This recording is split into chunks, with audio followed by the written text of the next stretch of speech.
Кітап сатып аларда оның қайдан шыққанына мән бересіз бе? Ал діни кітап таңдауда қателесудің салдары әлде қайда ауыр болуы мүмкін. Бүгінде діни ақпарат өте көп, бірақ әр кітаптағы мәлімет дұрыс бола бермейді.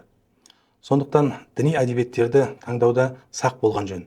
Әсіресе діни мазмұндағы кітаптарды арнайы рұқсат етілген дүкендерден алған дұрыс. Өйткені кейбір әдебиеттерде қоғамның дәстүрлі құндылықтарына қайшы келетін немесе деструктивті діни көзқарастарға насихаттауы мүмкін. Сондай-ақ діни әдебиеттерді таратуға қатысты заң талаптары бар екенін ұмытпау қажет. Бұл мәселе бойынша әкімшілік құқық бұзушылық туралы кодекстің 490 бабында қарастырылған. Әрбір әрекеттің заң алдында жауапкершілігі болады. Сондықтан діни мәселеде асығыстыққа жол бермей, ақпаратты сенімді дерек көздерден алып, саналы таңдау жасаған жөн.